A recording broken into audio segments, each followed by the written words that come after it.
Number 46 po, Madam Chair, Huhu. Cut. Cut. Take 47. 3 hours later. Okay na ba ang acting Daniel, Derek? Hindi pa rin, take 47 na. Magkano talent fee ito? Full rate po.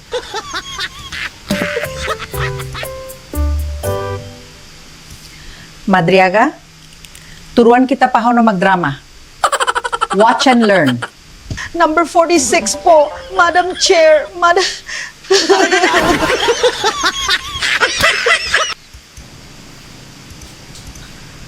Number 47.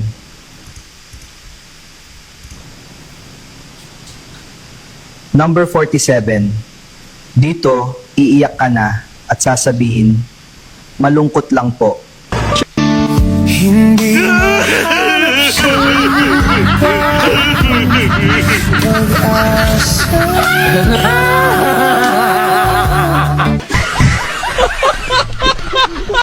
Pwede rin palang artista itong si ano, no, ha? Itong si Ramil Madriaga. Kaya lang, kailangan muna niyan dumaan sa workshop. Oo, hindi pa ganun kapani-paniwala yung kanyang acting. Di ba, Maiton? Kailangan dumaan muna siya sa workshop kay Maiton. Sa tingin ko, hindi naman nila kayang tanggapin na hindi nila makukuha yung 106. Di ba? So, kahit papano, pipilitin siguro yan. Tingin ko. Pero sa tingin nyo, sinong pumipihit? Sinong may gusto? Sino ang talagang pinuno nitong impeachment na ito? Kasi hindi naman tayo pwedeng maniwala na dahil sa ebidensya. Eh wala nga silang ebidensya eh. Eh base doon sa spokesperson nila, sa Kay Claire, eh mukhang, baka pati Malacanang gusto na rin. Di ba? Di ba? Bakit ganun, nagpa-interview lang ako sa impeachment, galit na yung spokesperson nila, di yata nakatulog. Pero sa galit. Galit na galit. Alam mo, yun yung naging senyales sa akin eh. Bakit nagpa-interview lang ako tungkol sa impeachment? Pagkatapos ng 2 araw yata, I mean, okay lang naman sa akin. Wala naman sa akin yun, di ba? Iniisip ko lang, pag ganon, eh baka gusto na rin ng Malacanang, di ba? Gusto talaga ng Malacanang yan. Ano pa ba naman yan? Pinilit-pilit nyo si Madriaga na tumistigo sa house. Mga bobo at tanga, ayan, wala tuloy kayong magawang narrative ngayon dahil nakita ng taong bayan ang kabubuhan at ang katangahan ni Madriaga. Hindi lang pala ito kidnap or ransom, sinungaling pa. Ang daming mga loopholes. So ano ngayon ang naratibo nyo? Balik kayo doon sa ibang issue. Pero kami, dahil wala namang kwenta yung naratibo bilang testigo kay BP Sara, kay Madriaga, balik na lang kami sa flood control. Nasaan ang pera sa flood control? Hanggang ngayon wala pang naipapakulong. Diba? Ayan, si BBM malo-lost control na, wala pa rin yung mga ipinangako niya tungkol sa hustisya ng flood control. Ang baboy ng gobyerno ni Bongbong Marcos, no? Isipin ninyo, ang laki ng problema natin sa gasolina, sa langis, sa pagtaas ng presyo, sa grabing nakawan sa flood control, pagbagsak ng piso. Tapos, ang ginagawa ng gobyerno natin, puro kababuyan. Ang ginagawa ng gobyerno natin, impeachment kay BP Sara. Ang inaasikaso yung confidential funds, hindi kayo patas. Magkano confidential funds na pinag-uusapan nyo kay Sara? 125 million? Magkano ang confidential funds ni Bongbong Marcos? Inimpeach si Marcos, hindi nyo pinalusot sa kamara. Mga swapang kayo, mga magnanakaw kayo, di umano. Yan ang sinabi ng mga Marines, mga magnanakaw kayo. Ang bababoy ninyo. Nangangamatay na ang mga Pilipino dahil sa baha. Wala ng gasolina. Hindi makabiyahe. Ang inaatupag ninyo, jumping jacks. Ha? Naratibo, optics, pa-jogging kayo. Mga animal. Ang bababoy ninyo. Naku, napakarami pong breaking news ngayon, mga ka-reaction. Ito nga si Saldico. Naku po, uuwi na daw si Saldico. Hindi ko po alam kung talagang na-arresto siya sa Czech Republic o talagang gusto na niyang umuwi. At ang kinakalat po ni Bangag ay na-arresto siya sa Czech Republic. Ano ba yan? Paano ma-arrest yun? Wala namang ano yung Interpol. Pero bago po yung mga reaction ito, pakinggan muna natin ang ating idolo na si Senador Rodante Marcoleta. Kaya po lalong nagiging mahirap po ang kalagayan natin dahil nga po sa nangyari pong paglimas ng ating kabangbayan, dulot nga po ng napakasamang paglalatag po ng mga proyekto may kinalaman po sa ating mga flood control.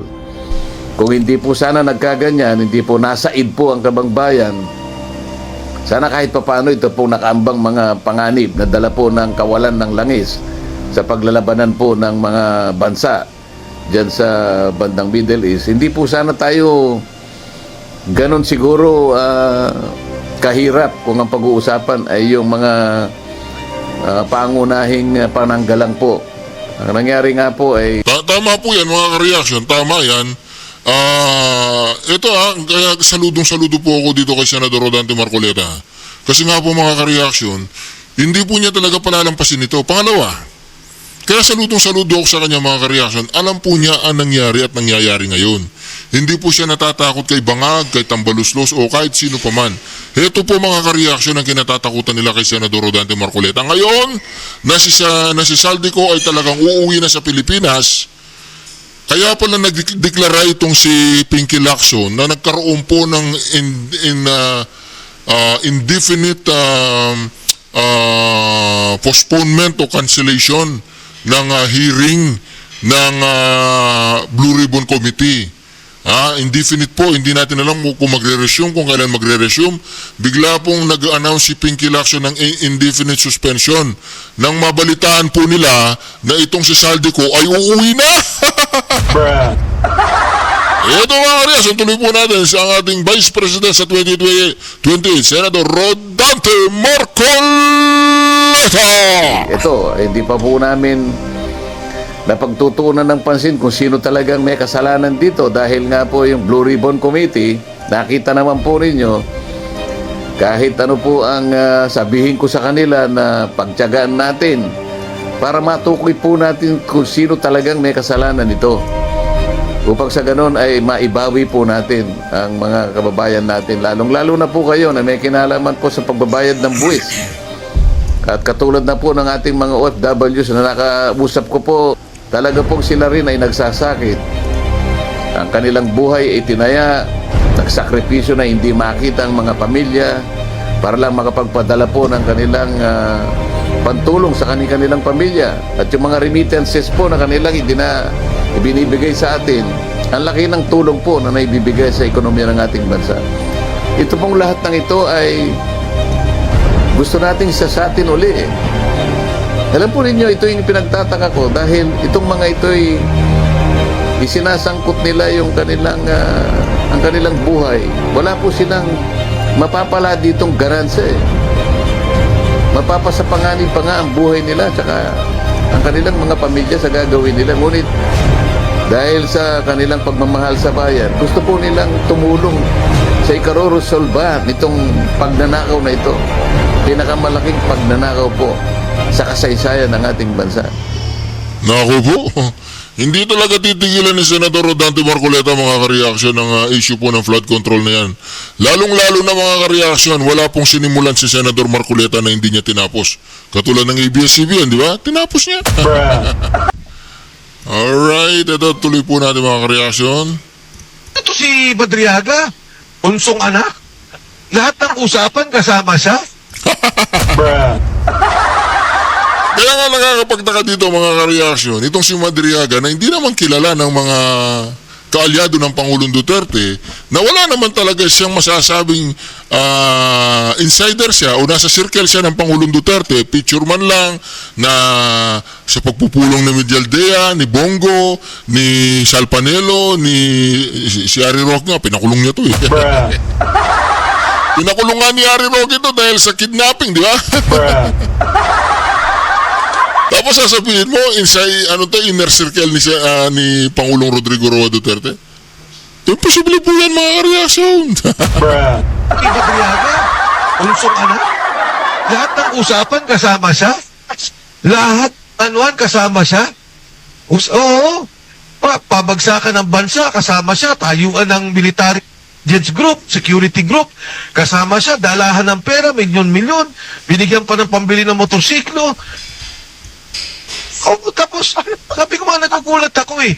Ako sa kalaman po ng lahat, noong 11 Congress, magkasama kami ni Mayor Duterte sa minority. Kaibigan ko na, si Mayor Duterte nung Kongreso pa lang kami.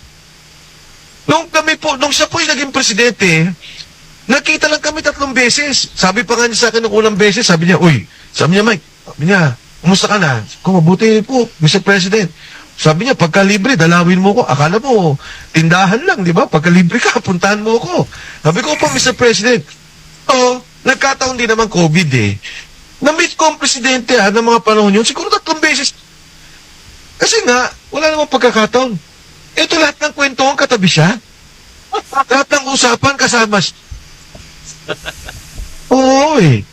Sabi ko nga kahapon sabi ko nga doon sa interview ko, sabi ko, papakinggan ko siya para siya si Medaldea o si Bongo. Kung gaano siya kakalose. Oh.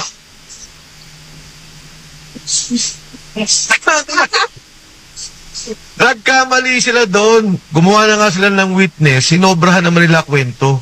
O ano lumabas doon sa litrato, sa painting. O iba pala yung nagbigay. Diba? Taga Davao din pala yung nagbigay. Binigay kay Inday Sara. Ayun na lang, patay na kaagad eh. Bakit pa idinugtong yung kwento niya na yun? Tapos sabi, yung 100 million daw, kinuha niya dahil itunulong kay Duterte. Tapos sa kanya, siya humawak ng pera. Sabi ko, ngayon ko lang nakita yung gano'n na pagka ikaw siguro magbibigay ng 100 milyon sa isang tao o isang kandidato, gusto mo pakita. O boss nagdala ako ng Pero para papakuha mo sa kanya at siya yung magdi-dispose, ang bigat naman nun. Are you crying? Are you crying? Are you hiding your husband? You are nearly crying. May I just put it on record that while reading these portions of the affidavit, the resource person, Ramil Madriaga, is breaking into tears. Can we go back to, are you crying?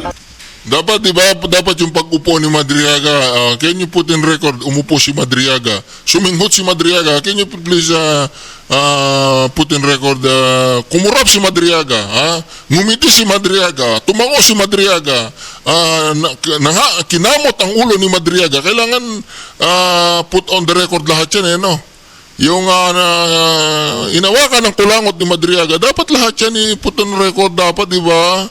Okay talaga tong si Luis Troy. Nag-resign si Anyo. Bakit naman nag-resign? Yun! Isa siya sa mga nag-group effort. Diba? Yan yung sabi niya. Yan yung sabi ni Rimulya diba? Isa si Anyo sa, kumbaga, group effort na ginawa nila para isurrender at kidnapin si Tatay Digong papuntang Dahig. Bakit ka nag-resign? Diba? Exciting to. Imagine niyo mga Lods, simula pa lang ng Marcos administration, ang dami nang nagsisi-resign. Bakit kaya? Hindi nyo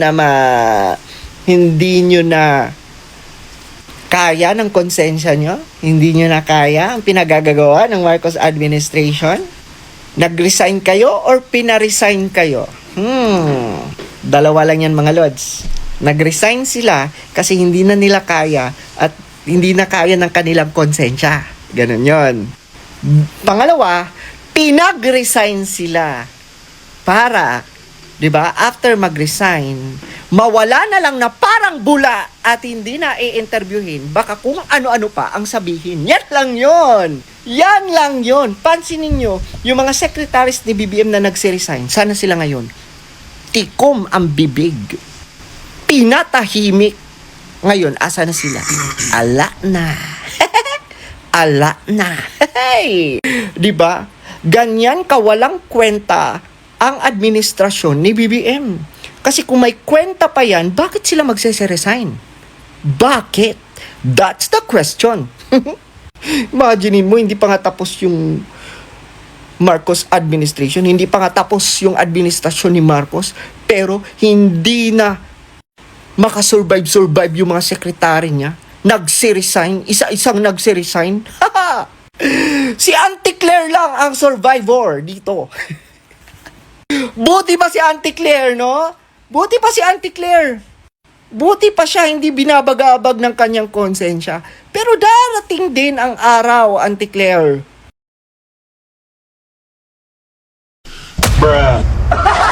Yan po sinasabi natin yung mga reaction.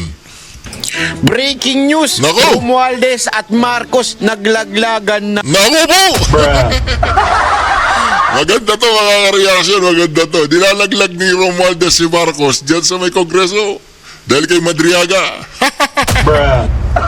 Ngayon, dito naman si Marcos, nilalaglag niya ang kanyang pisan. Oo, kay Boying Remula. Si Escudero, tsaka itong si yung Tambaluslos, kakasuwa na. Ang naku po! Mga banateros, nagkaloko-loko na. Mukhang bumaligtad na ang sariling script ng kampo nila labang kay Pangulong Vice President Sara Duterte. Ay, nako. Dahil matapos niyang pasabugin ni Madriaga ang akusasyon tungkol sa umano'y term sharing, mismong Malacanang na ang tumanggi rito at sinabing walang personal na kaalaman si Marcos. Nako. Sa ganitong usapan, nako po, ay talagang tila lalong lumalabo ang kanilang akusasyon kay VP Sara Duterte. Kung ganito ang nangyayari, sino ngayon ang niloloko ni Madriaga? Ha? Walang iba kung hindi kayo, mga taong bayan. Pero ang tanong, sino ang nasa likod ni Madriaga? Yo! Dahil hindi pa man nagsisimula ang buong laban, sarili nilang kwentong unang bumibigay. Kaya sa episode nito, mga kababayan, pag-usapan natin kung bakit palpak ang script ni Madriaga at bakit hindi nagtutugma ang kanilang kampo, yung kanilang mismong kampo, sali-saliwa ang mga script, ika nga. At bakit mas lalong lumalabas na may malaking kalokohan sa likod ng mga paratang na ito. At sa bandang dulo, ikikwento ko sa inyo kung ano ang tila nangyayari sa likod ng impeachment at sa likod ng politika dahil meron nagsasabi tila mapapalitan na ang speaker dahil itong speaker daw di umano ngayon na si D ay hindi naman talaga siya ang tunay na speaker. Speaker lang daw siya. Ang tunay na speaker daw ay itong anak ni Marcos at nagkakaroon na ng girian sa loob ng kamera. Yan ang ayon sa aking source, tila mapapalitan na ang speaker at meron ng papalit na kung saan ay ito ay tutol na sa impeachment ni BP Sara Duterte dahil panahon na daw para sumipsip kay BP Sara Duterte. Ayun! Sinasabi ko naman di ba? Pagka ganyan na, wala na. Tawag nga nila sa Pangulo ngayon ay limdak. Pero mali sila doon. Hindi limdak ang tawag kay Marcos. Alam mo ko ano? Jumping duck. Agoy! Walang yaka ba na ba? Jumping duck. Ano ba yan, jumping duck? Hindi live duck, jumping duck. Yung ba jumping kasi sino? Hinahamon ko kayo. Sino? Pero yung jumping jack niya, hindi dumidikit yung kamay. Sino? Parang o parang lang? Ano sa tingin ninyo? Sabi ko sa inyo pag wala talaga kayo sa katotohanan, yung script nyo magkalabo-labo. At natatawa ako doon sa mga mga bayarang vlogger nila. Sa kampo ng mga tanso, yung mga bayarang tanso na vlogger, tuwan-tuwa sila sa sa palpak na script ni Madriaga. Kesyo wala daw si Pangulong Vice President Sara Duterte maibubuga, wala daw siya maisasagot. Paano ka sasagot sa isang malaking Hindi di ba? Kung iisipin mo na mabuti, hindi ka makikipag-argue sa taong hindi ka makikipag-argue sa isang taong ilusyonado. Hindi ka makikipag-argue sa taong obsessed. Kasi hindi naman talaga magbabago at magbabago ang sinasabi niyan dahil nga yan tao na yan nag-iimbento lang.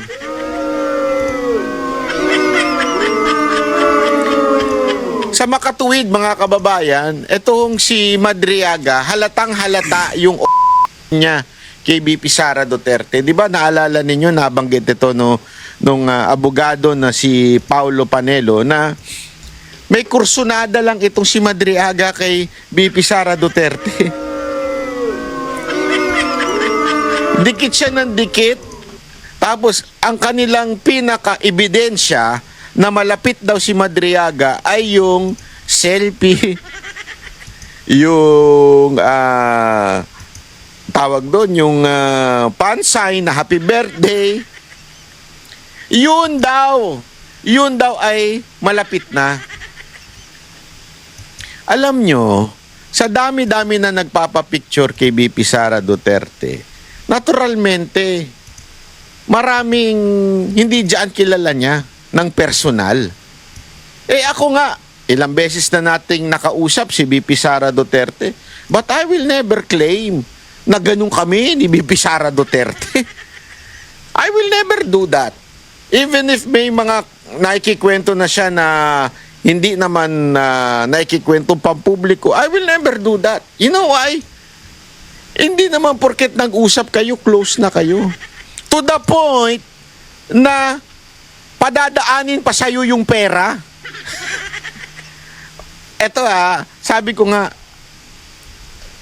kung ako, magbibigay ako ng pera sa isang tao, na same lang ng opisina ko, na nag-uusap kami, hindi ko na padadaanin kung kani-kanino. Bakit? The more na maraming daanan ng pera, the more na mas delicates. Mas delikado, di ba? Mas delikado na kumalat. Kung yung opisina katabi ko lang naman, ba't di ko dayabot ng diretsyo? Tama, mali.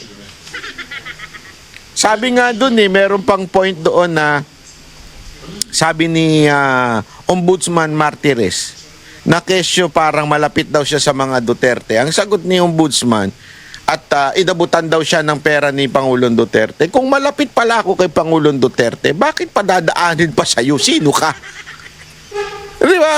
Kung malapit ako kay Pangulong Duterte, kung magbibigay man siya ng pera sa akin, patatawag lang ako niyan at aabot ko. At again, when you say big money, ako, I will not entrust that to kung kani-kanino lang. Kung ganun kalaki yung pera, aba, kahit ba sabihin natin itong empleyado ko to matagal na, hindi ko dyan padadaanin. Kung milyon-milyon na pinag-uusapan, idediretso ko. Bakit? Siguraduhin kung makarating sa kanya. Hindi biro ang mga binabanggit niyang presyo o pera. Diba? Kaya yung lohika ni Madriaga ay pang lang.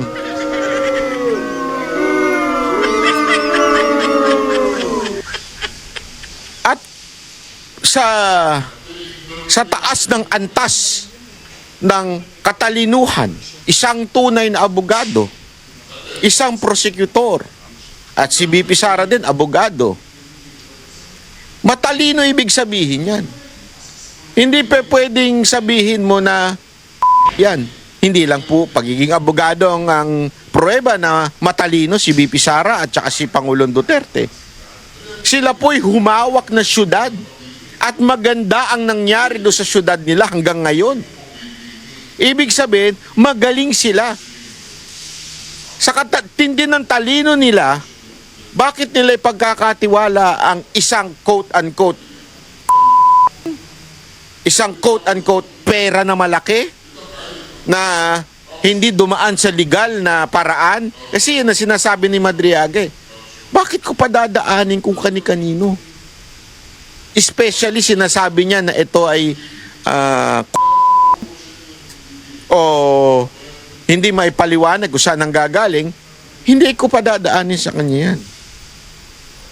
Maari pa siguro kay Bongo. Kuwari si Pangulong Duterte. Doon talaga sa katiwala.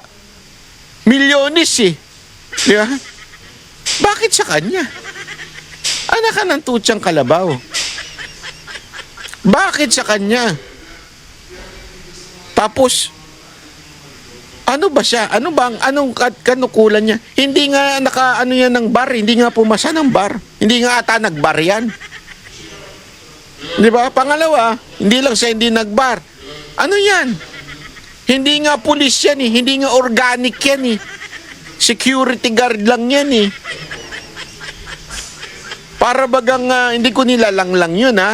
Pero iba kasi siyempre yung naandun ka, dumaan ka sa training talaga ng military o di kaya ng kapulisan. Hindi nga ho siya ganun eh. Tapos sa'yo ko'y kakatiwala yung pera. Ka?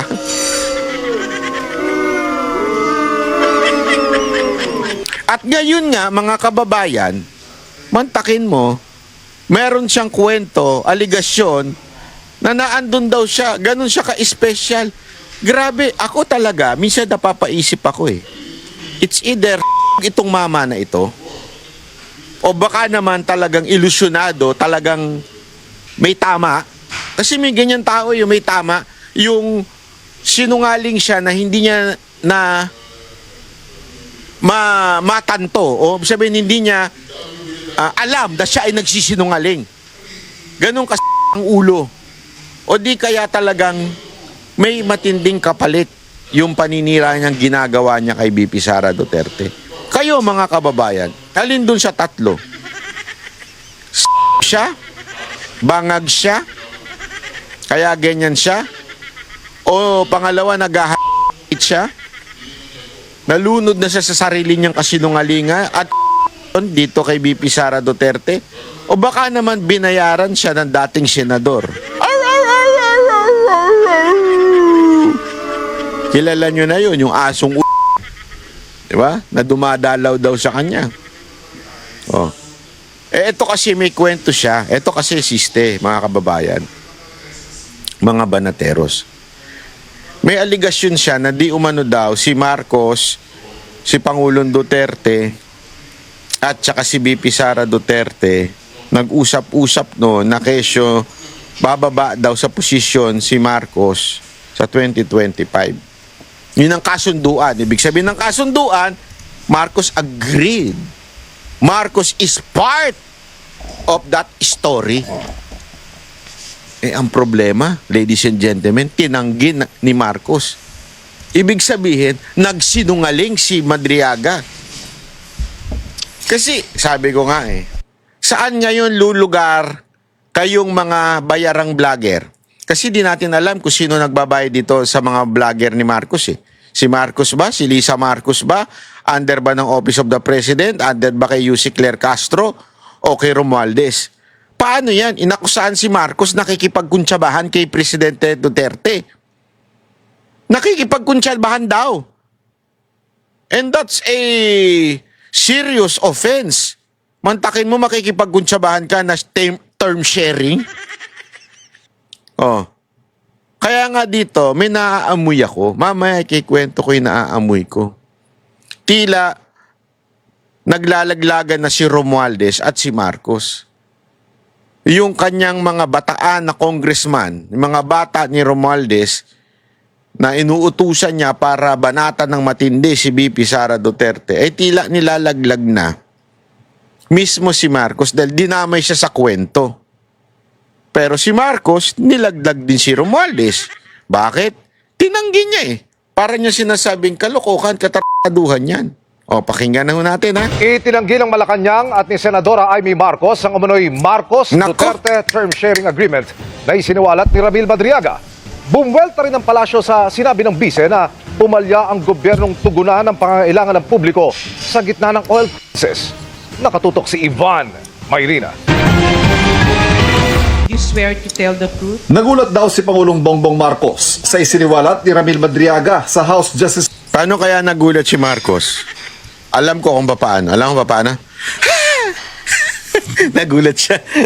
Nag-jumping jack siya.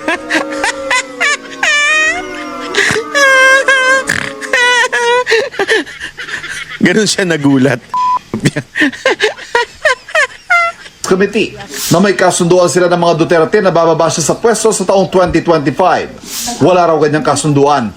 Ang Pangulo po, hindi po yan mangangampanya para lang po ibigay ang posisyon kahit kanino. Ang sabi ko po natin, nangako po siya na siya'y magtatrabaho para sa bayan. So, inaamin mo, sinungaling si Madriaga. Balubaluktot na script nyo, gani-gani rin na, oh. Oh, gani-gani rin na. Para mo na sinabing, sinungaling niya si Madriaga. Di ba? So, alin pa sa mga sinabi ni Madriaga ng kasinungalingan? Ay, sorry. Sorry naman, pasensya na. Huwag na daw ako magmura, sabi ng tatay ko. Sorry naman. Yung di mura yun. Di ba? Kasi ang nila, sobrang nila. Ngayon, paano ninyo babawiin yan? Magkaiba kayo ng kwento. So ngayon, sinungaling talaga si Madriaga. Grabe ba? Dati never again, ngayon never against. Alam nyo, si Pinoy ay kaibigan ko. Congressman Noynoy Aquino, magkasama kami. Nung siya mag-senador, nagkikita pa ho kami niyan. Nung ako'y nasa kabinete. Totoo po yan. Alam nyo, sayang ho, hindi na kami nakapag-usap. Ang huli namin pagkikita, nagsalubong kami, kinamusta niya ako, paalis na siyang Pangulo. Sabi niya, magkita tayo. Sabi ko, sige, Mr. President. Di ko na nga matawag na Noynoy eh. Sabi ko, sige, Mr. President, magkita tayo. May tinanong pa nga sa akin, Doc. Sabi niya, Mike, sino ba yung staff po na ganito na maganda ata yun? sabi ko, titignan ko. Sabi ko, chichiking ko kung saan yan. Then nagtatawanan kaming dalawa. That was the last time I saw him. Nung namatay po si Pinoy, ayaw na niya magpa-dialysis. Ang sabi ni Pinoy, mas kailangan ng mahirap yan. Pabayaan nyo na sila. Kahit ano pa ang politika natin, if we were against Pinoy or were for Pinoy, kahit pa paano yung taong yun, maayos ang kalooban. Kung buhay si Pinoy ngayon, at nakita niya yung partido niya na ganyan ang ginagawa, nako, magwawala po yun. Yung tatay niya, lumaban kay Marcos Sr. Ang akala natin lahat, magbabago, lilinisin ang pangalan. Ngayon, kung nakita ni Pinoy itong ginagawang pagnanakaw, at nakita niya, ang partido niya, ang mga kasama niya, na ganito ang ginagawa, magagalit ang Pangulong Noynoy Aquino. Eto yon. Nag-resign si Secretary. Teka lang, boss. Wala akong pakialam kay Abnoy. Malala yun eh. Malala yun. Eto yon. Nag-resign si Secretary Eduardo Año for health reasons. So siguro kailangan na niyang ipatingin yung kanyang sarili, alagaan yung kanyang sarili, at siyempre kalusugan, di ba? Is very important. Hindi niya siguro kinaya yung jumping jack at jogging na requirement. Wala kanya. Para maging healthy. Hoy! Kasi yung Pangulo, imbis na ipakita yung kanyang health certificate o kaya yung finding sa kanya kung may sakit siya o hindi, nag-jumping jack. At yung mga nagsabi na may sakit siya, kinasuhan.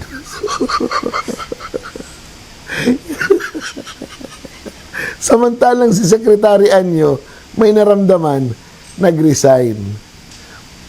Kanya-kanya talaga yan. Kapit ka lang, sir, ha? Kapit lang. BBM.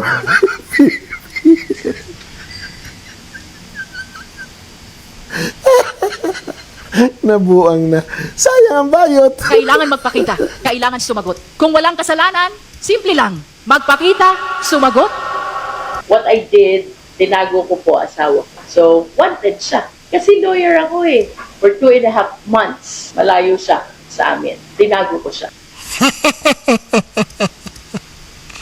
Yung po si Luis Tro, mga karyaso, nung panahon po tinago niya ang kanyang asawa. Wala po tayo magagawa. Di ba? Tinago niya eh.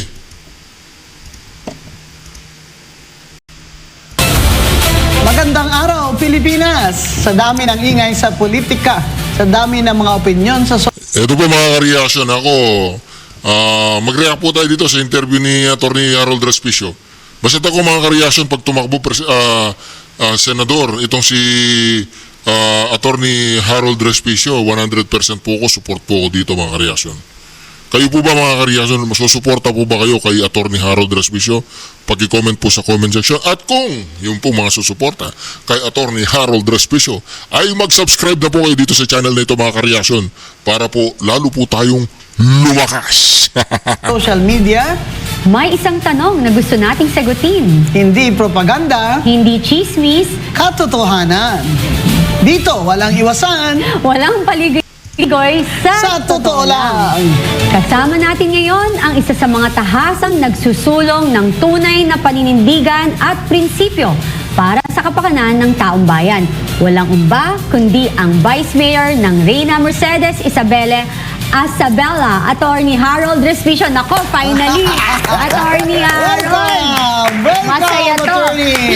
Thank you so much, girls. I'm so glad to be sandwiched by you today.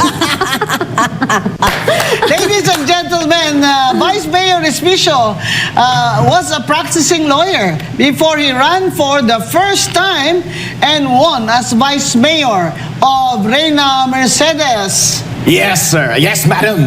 I was a practicing lawyer. We have an office. It is a law firm in BGC, Respicio and Company Law Firm. And then I went into politics. Nakachamba. Pinasikat ako ng kaibigan natin sa COMELEC, si Chairman George Garcia. Kung hindi dahil sa kanya, hindi ako mananalo eh. So thank you so much, sir. I owe you much of my popularity. Ito ang nagrarally sa COMELEC mag-isa. Never pa nangyari yan. Kaya bilib ako dito. Sa tapang ng dibdib, lakas ng loob ng paniwala at sa totoo lang, may kagwapuhan din. Aba, sa totoo lang, madam. Simula nang umpisa, mag-isa talaga ako. Hanggang mag-isa pa rin. Kaya nagpapasal. Single. Pero pwede rin maging pwede rin threesome. Ay, by the way, pwede tayo sama-sama. Tatlo tayo ni BBM at ikaw mag-exercise tayo mamaya. Exercise, BBM! Attorney Respicio is accepting your challenge. Go ahead, Attorney. BBM! Nanawagan ka sa lahat ng nagke-question ng iyong kalusugan sa isang pagbubuhat ng mga mabibigat na bagay. Ipinakita ko sa iyo ang malaking bicep ko kagabi. Makakaasa ka meron pang mas malaking parte ng aking katawan. At iimbitahan natin si GC Commissioner Rowena Guanzon na sasama sa atin. Referee, mag-exercise tayo tuwing umaga. BBM, huwag kang atras. Kami ay seryoso dyan. Ang hamon ko sa iyo sa Luneta, 5 kilometers na walkathon. Walang aircon, walang golf cart. Kaya dahil natin pinag-uusapan ang kalusugan ng presidente, ay dahil po sa krisis, kailangan nandito siya 24/7. Kaya lang, lagi naman po itong si Auntie Claire, pinapakita sa atin, mga luma namang video, kaya tayo naguguluhan. Ngunit, pa-jumping jack si BBM doon sa Malacanang, sabi April 14 daw, di ba kahapon pa yan? Mali pa yung petsa, pero mukhang malusog naman. Kaya hinahamon ka ni Vice Mayor Atty. Respicio, ay hindi pala hinahamon ka. Tinatanggap ni Atty. Respicio ang hamon mo na mag-weights kayo dyan sa gym ng Malacanang at ako ang scorecard o taker. Pwede rin tayong kumuha ng referee sa Games and Amusement Board. Palagay mo, Atty. Respicio, yung liit ni... Ito kasi si BBM is 67 years old. Kasi born in the same year kami. Pero maliit ito sa akin eh. Tignan mo, lalong pumayat nung nag-diverticulitis siya. Palagay mo yung binubuhat niya ilang kilo kaya binibench nito. Kami mga Ilocano, Attorney Guanzon, mga taggat kami, kung sinasabi nga namin sa aming lugar, mga maitim kami, marami kaming mga pinagkukuhanan ng lakas. Kami mga kalabaw. Kaya malaki ang bilib ko dito kay BBM na malakas siya at kaya-kaya kaming magtapatan sa buhatan. Kaya tuwang-tuwa kami, madam, mga Ilocano, masaya-masaya kami na nakita namin na sobrang lusog si BBM. Kasi 4 taon na hindi nagpapakitang malusog. Hindi malusog ang kanyang pamumuno sa ating bansa. Walang trabaho. Pero kahapon, ipinakita niya, kaya niya palang mag-jumping jacks. At kaya niyang gumawa ng kahit na konting measure para tulungan tayo sa panahon ng krisis. Kaya nainganyo nga kami. Sa wakas, magsisimula ka na bang magtrabaho, sir? Sir, araw-arawin mo yan. Sasamahan kita. Mag-warm up tayo sa umaga. Araw-araw nating ipakita ang kalusugan natin, ang lakas natin, tuparin natin ang pangako natin. At sa wakas, mag-umpisa na tayong atupagin ang pagpapaunlad sa Pilipinas. Yung talunan na impeachment process na ipinopromote mo, talunan rin naman yung pinsan mong gustong tumakbo. Hindi naman natin kilala yan eh. Hindi, nakakasawa. Sana kung ganyan siya kasaya, no? At saka, yung ang saya-saya niya, mukha siyang masaya dyan, no? Sana yan din ang maramdaman ng sambayan ng Pilipino. Di ba? Yan ang iparamdam mo, BBM, sa Pilipinas. Wala eh. Puro ayuda lang to eh. Masyadong superficial yung galawan nito. Kaya 3 million ang walang trabaho ngayon, BBM. Sana ang inyong kalusugan ay maayos talaga para mabigyan nyo naman ng trabaho ang mga Pilipino ngayon ay gutom na po. Yung bigas, sabi nyo ng inyong sekretary ay ika-cap down ninyo sa 50 pesos yung imported. Kasi ngayon po umabot na ng 57 at 58. Pero yung problema po ay inaangkat po natin I think 80% ng bigas eh. Yun ang problema, hindi ba ate? Nakakalungkot yan. Paulit-ulit natin ang pinag-uusapan na tayo ang nagturo sa Thailand. Ngayon, tapos bumibili tayo na bumibili. Na sa samantalang, dapat suportahan natin ang mga farmers natin kasi marami naman tayong lupang pwedeng pagtaniman. Oo. Na yung Vice Mayor, pag-isapan natin ang impeachment dahil ito ang talagang project ni Sandro Marcos. Ito ang kanyang pet project as majority leader. Siyempre, pinapabaliwala niya yung kanyang hindi nga siya nagpapakita dyan eh, di ba? Pero sa totoo lang, hindi pa ho umatras si Martin Romualdez sa kanyang ambisyon na tumakbo maging presidente ng Pilipinas sa 2028. Kaya itong impeachment na ito kay Bibi Sara ay isa sa kanilang major project para po ma-disqualify ang Vice President o kaya ay bumaba ang rating niya sa mga survey. What do you think, Attorney Respicio? Alam mo, sa totoo lang, Attorney Guanzon, kaya tinawag kaming Solid North. Solid North, BBM kami, pero Solid North, Duterte rin kami. Yun na! Hindi nyo ba maalala? Noong 2022, kaya nanalo si BBM dahil sa Duterte kasi love namin silang dalawa. Ang nakakalungkot lang kasi, yung dalawa naming daddy, yung daddy namin at mami namin ay nag-aaway. Bakit mo inaaway BBM si Sara? Ngayon tuloy, napipilitan kaming mamili sa inyo. Pero sa totoo lang, hindi naman kami namimili eh. Love namin si BBM, hindi mo matatanggal yan sa kulay namin at sa dugo namin. Hindi naman siya kaming tatakbo sentiments namin. Pero hindi siya tatakbo. Ang tatakbo Tagalite. Tama. Pero hindi ibig sabihin na kapag inaaway niya yung nanay namin, ay magagalit dapat kami sa nanay namin, hindi. Love namin si Sara. Kung ang pinupush niya ay yung pinsan niya na hindi naman Ilocano, na hindi naman maitim, na hindi naman namin kakulay, na wala naman kaming affinity at sentimiento. At hindi rin waray, hindi rin marunong niya magwaray. O hindi rin namin kilala yan eh. Sino ba yan? Sabi nila buhaya eh, pero mas mukhang baboy. Pero hindi yan kilala doon sa norte. Kaya hindi yan iboboto. BBM, nagsasayang ka lang ng oras mo sa pagpropromote sa kanya at paninira sa kanyang potensyal na kalaban. Imbes, ang ginawa mo sana ay yung ipinangako mo. Yung pinangako niya before, madam. Kasi di ba hindi maganda ang pamilya niya? Ipakulong. Di ba sabi ni Ombudsman Rimulya, lalabas na sa Mayo, pakukulong niya si Martin Luther King Romualdez sa kasong plunder. Palagay mo, mangyayari ba yan, attorney? Ay, tingnan natin, abangan natin. Pero itong si BBM, sana magbago siya ng puso. Huwag masyadong resentful, bossing, dahil tinulungan kayo ng Duterte para maging presidente ng Pilipinas. Binigyan po kayo ng pagkakataon na i-redeem ang pamilya ninyo. At pinalibing pa si FM. Tama. Exactly. I-redeem ang lahing Filipino kasi nung presidente ang kanyang tatay, yun lamang yung panahon na may pride ang Pilipinas at nung presidente si Digong Duterte. Pero ano ang ginawa niya? Akala natin hindi niya naman nauulitin siguro yung pagnanakaw. Pero tanga naman itong si BBM Inuna pa rin ang pagnanakaw. Sayang yung pagkakataon. Nangyari sa atin yan, may malas. Minalas ang Pilipinas. History repeats itself. Diba? Oo. Hindi na natapos yung, pasakit. Hanggang ngayon, tuloy-tuloy. Kahit anong grabe. Inflation ng panahon ni Ferdinand Marcos ay umabot sobra sa 60%. Ngayon, 4.1%, pero walang kita ang mga tao. 3 million walang trabaho at ang gasolina at crudo ay napakataas.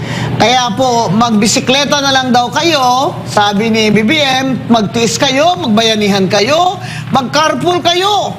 Pero habang kayo dyan sa gobyerno, ang aircon nyo ay naka-on mula 7 o'clock hanggang 7 o'clock ng gabi. Dapat half day lang yung aircon nyo. Alas 12 lang hanggang alas 5. Tingnan nyo kung hindi ba kayo makakasave ng pera dyan. Di ba? Ano pa kaya ang pwedeng gawin ni BBM, Attorney Respicio? At saka itong kainitan na ito, Attorney Guanzon, nasa natural habitat namin yan Mahilig kami magpawis at magpaaraw, kaya ang itim-itim naming lahat. Pero more than any economic policy, ang hinihintay namin kay BBM ay yung moral leadership. Sabi nga ng ex ko, yung quality time. Kaya niya ako brinake kasi wala akong quality time sa kanya. Kaya itong mga Ilocano, kahit love namin siya, tulad ng ex ko dati, love niya rin ako, love ko rin siya. Dahil wala siyang quality time sa atin at walang moral leadership and support, gusto na rin namin makipag-break sa kanya. Pero bossing, sa totoo lang Palagay mo, Ilocos Norte solid north pa rin? Ay, hindi, bossing. Ay, madam, solid north for BBM. Hindi natin may tatanggihan, madam. Kahit ako sa puso ko, kapag tignan mo sa loob niyan, may BBM Pero pa rin pag hindi nakasulat si BBM ang kandidato, walang solid north. Walang solid north para laban kay Sara. Yun ang kailangan nating establish. Walang solid north laban kay Sara. Pero may solid north para sa mga Duterte. Kung iisipin mo ngayon, meron bang kalaban si Sara behind whom ay susuporta ng solid ang Norte? Wala. Dahil hindi namin sila kilalang lahat.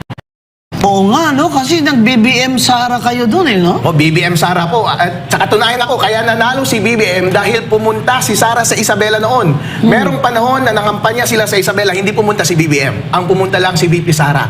At lahat, daan-daang libo at milyon lumabas sa kanilang bahay at sinalubong si Sara. Ganon siya kapopular doon.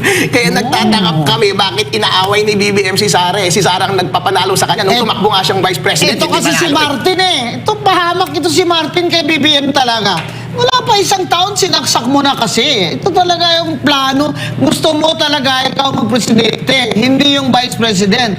Kaya nangyari to, kaya nagka-maleta-maleta kayo dyan, lahat ng ayuda dyan, dahil binotbahin nyo naman yata dyan, Speaker Martin Tsaka tatlo-tatlo na kayo dyan, asawa mo at anak mo, yung driver nyo, sama nyo na next time, para naman all in the family na talaga. Kung sa bagay, si Asidre, diba, dati mo lang naman, go for this, go for that. May nagsabi sa akin, Mama Bing, na si Asidre daw nakatira sa Corinthian. Oy, bongga. Kung totoo yan, di ba? Pakicheck nga, ano bang negosyo ni Asidre? Ang mahal kaya ng property sa Corinthian?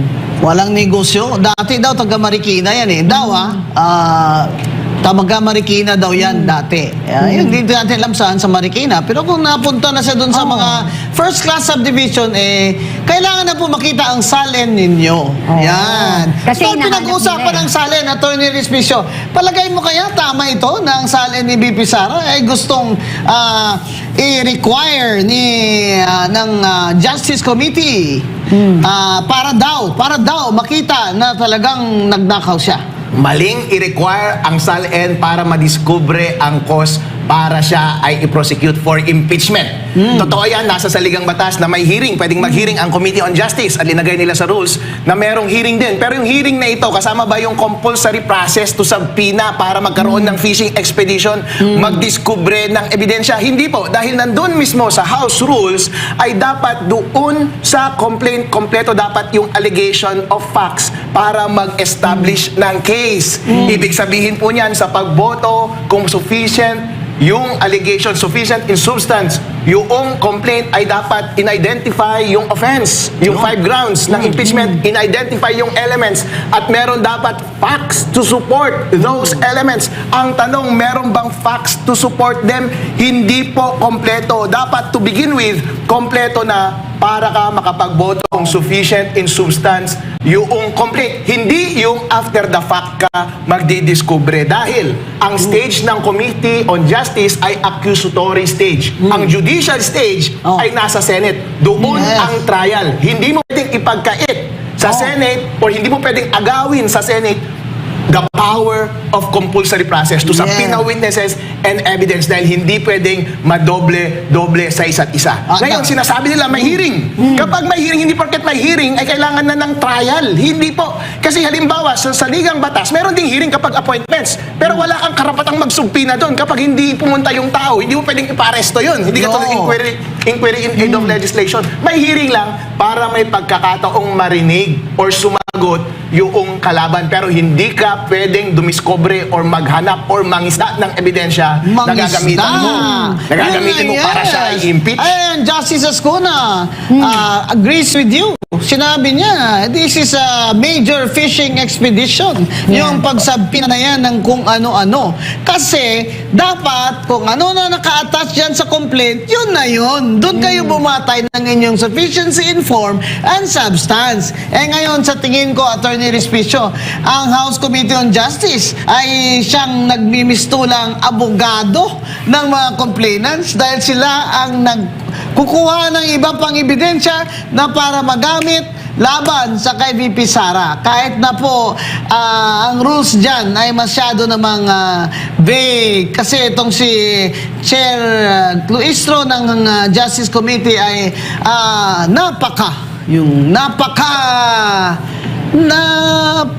hindi ko na sasabihin, ha? Nilang gusto talagang magkaroon. Napaka-loyal nito kay Martin Romualdez. Minion nito ni Martin Romualdez. Di ba ito yung congresswoman sa may AX dahil sa speaker. May tupad dahil sa speaker. Yan. Kaya po hindi maniniwala ang tao na this Justice Committee hearing is going to be fair. At nag-object na rin dyan si Congressman Rufus Rodriguez, di ba? Sinabi niya rin, fishing expedition.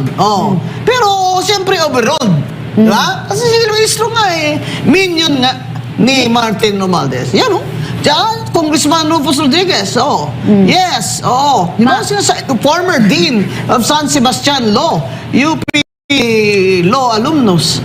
Sinasabi niya, you cannot subpoena other documents. It will be a fishing expedition and therefore it will violate the right to due process of Vice President Sara. Kaya po nasa Supreme Court na naman ang petisyon ni VP Sara na ipawalang bisa itong impeachment process sa House dahil sa itong every step of the way dapat sinasabi ng Supreme Court sa unang impeachment hearing decision ay dapat po may due process at every step of the way. Hindi, tsaka yung di ba sinabi naman nila sufficient in form, sufficient in substance, bakit hindi nila iakyat na sa Senado? Bakit kailangan nila gumawa ng mini trial dyan sa House of Representatives? Yan, halatang halata na. Para sumikat. Yung introduction pa lang ni Abante ba yun? Congressman Abante ng Maynila ay napakahaba naman, sir. Ano ba yun, sir? Privilege speech ba yun? O ano yun? Yung prefatory statement pa lang as a what do you call this? Member of the House Committee on Justice. By the way, parang na-meet ko yung kapatid niyan. Parang may na-meet ako sa kanya na kapatid or nasabi na, parang na-meet ko na iba ang reliyon sa kanya. Anyway. Congressman Abante is always fiery, no? A fire of balls of fire from hell, etc. And his introduction was probably the longest in the history of the House Committee on Justice. Tama po yung petition na ifinal ni VP Sara sa Supreme Court dahil may grave abuse of discretion po yan. Kasi yung question ng sufficiency in substance, malinaw yung ginawa nilang rules. Dapat may sufficient allegation of facts to support the offense. Kahit sabihin nilang political process, yung impeachment proceedings, kung nag-layout kayo ng rules of procedure, kailangan yung sundin yon. And that is a question of law. At kapag nag-depart kayo doon sa procedures ninyo, yan ay grave abuse of discretion. Kaya pwedeng pawalang bisa ng Supreme Court yung ginawa ng Committee on Justice sa pagpasa nila ng sufficiency in substance question. They're making such a big deal about the fact na hindi daw nag-TRO ang Supreme Court. Hindi nag-TRO ang Supreme Court sa proceedings sa ngayon. Remember?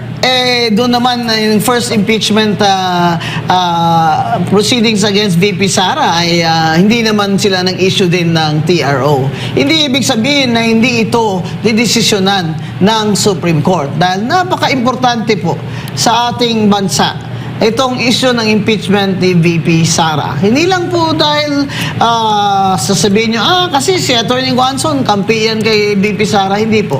Abogado po ako at guro po ako ng batas noon sa UP. Ang sinasabi lang po natin, due process. At wag naman po masyadong OA dyan sa House of Reps. Lahat na lang po ng gagalaw dyan, parang may pinapasikatan kayo. Palagay ko, meron ba kayong mga pinapasikatan dyan? Kaya pala si Congressman Terry Ridon, napakabibo. Ha? Talagang isasabi na niya yung salin na yan. Ha? Yeah, sa totoo lang, Mama Bing, bilang mga abogado, Attorney Rowena Gonzon and Attorney Harold Respicio, sa tingin niyo ba may naging malaking ambag si Ramil Madriaga sa impeachment proceeding o limitado lamang ang kanyang naging papel? Attorney Respicio. Sa totoo lang, Kathy, hindi ko siya kilala. At hindi ko alam yung mga sinasabi niya. That alone proves walang relevance yung sinasabi niya. Ngayon, napapanood natin yung statement niya, supplemental affidavit. Kunikwento niya lang naman na kung paano siya nagtransaksyon, bumili daw ng mga Ducati. Asaan yung connection mo kay VP Sara dyan? Asaan yung mga specific instruction? Asaan yung personal na affiliation ninyo? Wala naman. Hindi nga kita kilala. Ang boring-boring mo magsalita. And by the way, madam, sa sinabi mo nagpapasikat kanina doon sa loob ng committee, hindi natin kilala tong mga tao nito. Ang papangit nilang lahat sila mukhang effeminate. Ang pinamukhang masculine na dyan ay si Laila de Lima. Napakataas ng kanyang testosterone. Grabe yung napansin ko nga Sabi ko, there's something going on. There's something wrong. Kasi yung itsura nila talaga nagre-reflect from the outside na yung stress. May galit sila. May galit sila. Ang laki-laki ng galit ng mga ito Ang sinasabi lang naman natin, hindi naman kami lahat ng mga tao ay makapaniwala sa sinasabi nyo lang. Dapat alam po ng mga tao ang context kung bakit kayo galit kay VP Sara. Siyempre, pinakulong ni PRRD si Secretary Leila de Lima noon. Ang pangalan nito, si Terry Ridon naman, na dating Urban Poor Commissioner, na tinanggal ni Digong dahil by 7 times by travel abroad at ang kanyang commission ay urban poor.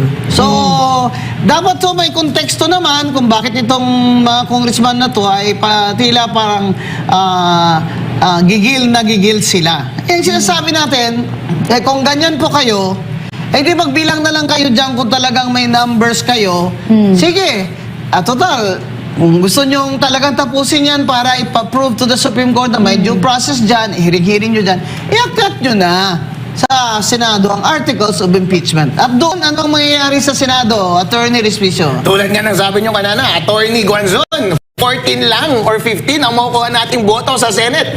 Ayon sa saligang batas, 2/3 ang kailangan, 16 out of 24 votes ang kailangan natin makuha para ma-impeach. Atras na si JBRC to. Oo. Ay, baka matalo kasi siya, di ba? Oo. Kapag i-compute mo lahat, kahit sabihin pa natin wala si Robin Padilla dyan, si Bongo, si Bato de la Rosa, 14 lang po ang boboto. Kaya mga max at most.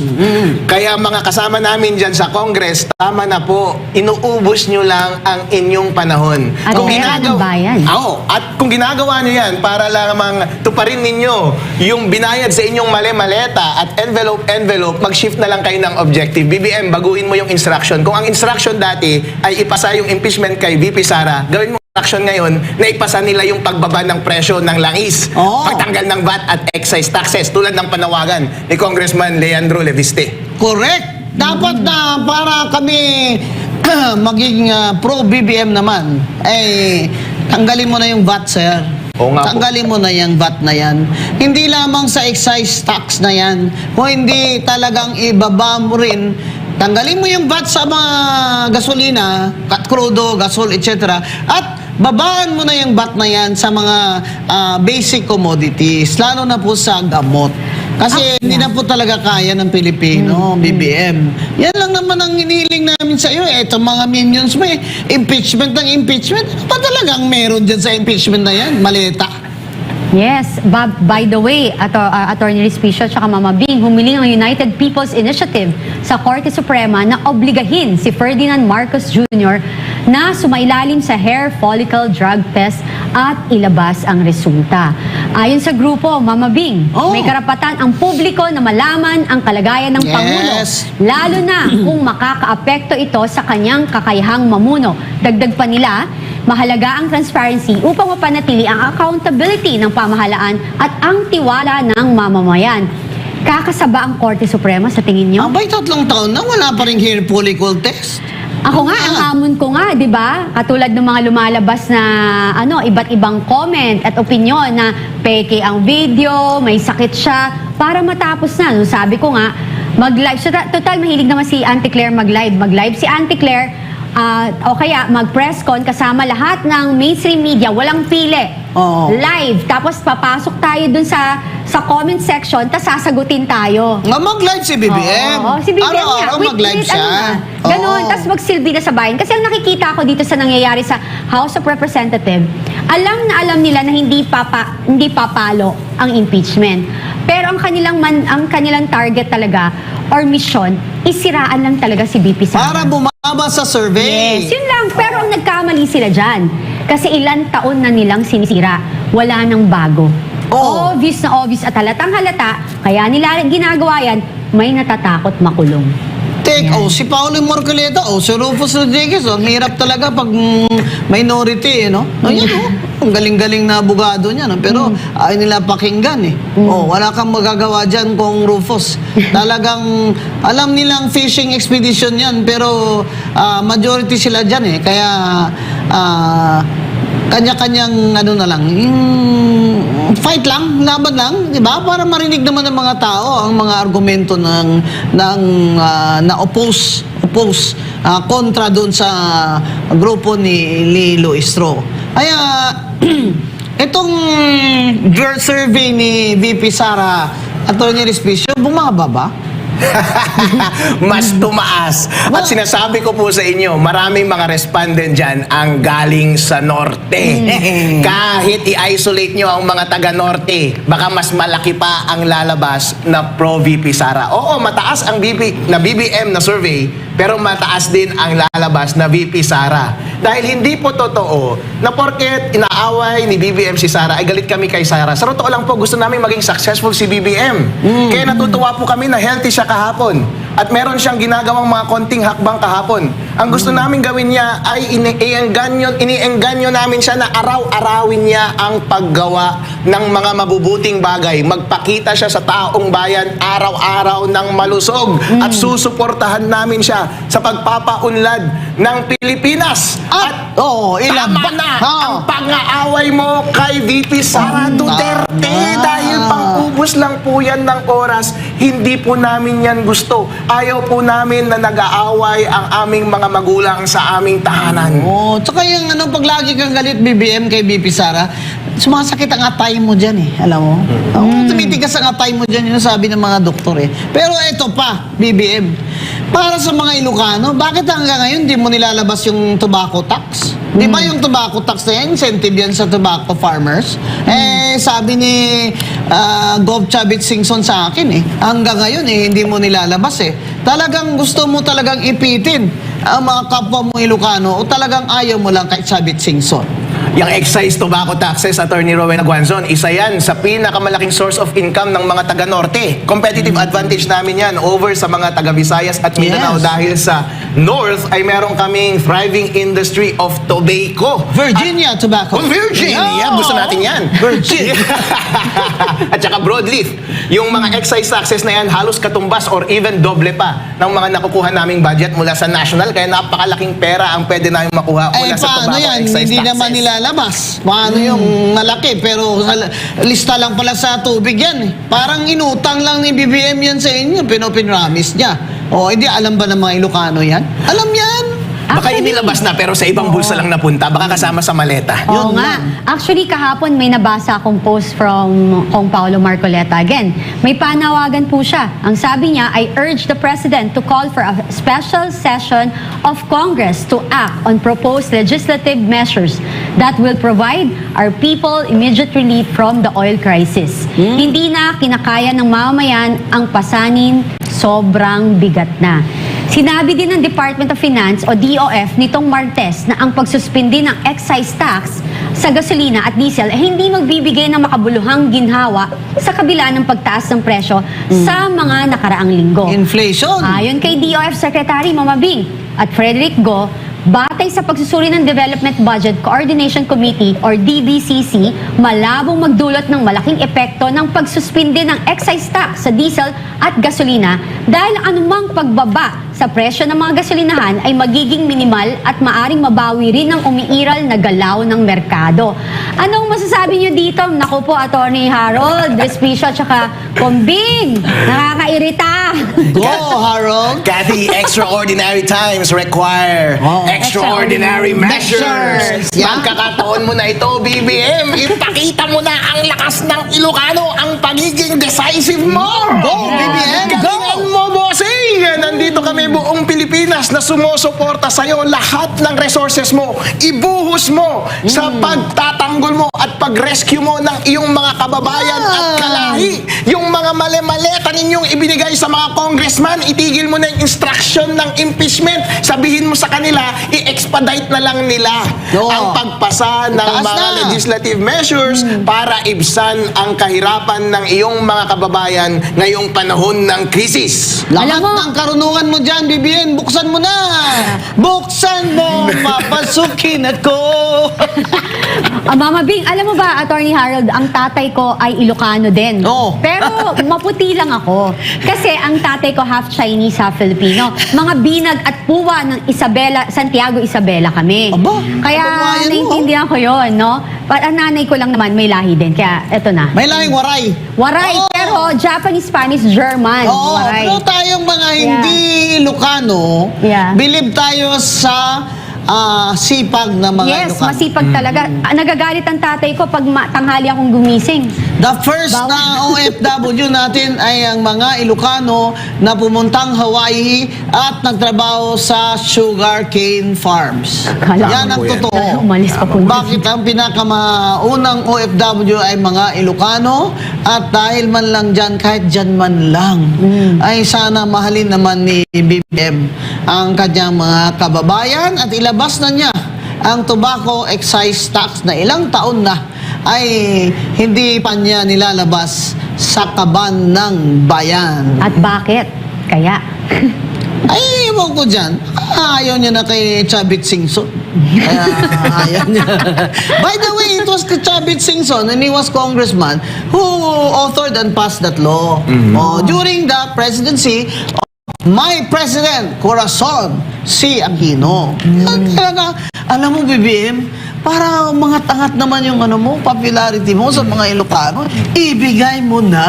Ibigay mo na. Ilabas na yan. Yung malaking bagay na yan, BBM, ilabas mo na. Oo, ilang hundreds of millions lang naman yan. Wala-wala yan. Dami-dami mo dyan mga unprogrammed funds eh. Extra. Diba? Kaya itong excise tax sa gasolina, ang sinasabi nga, kung may gusto, may paraan.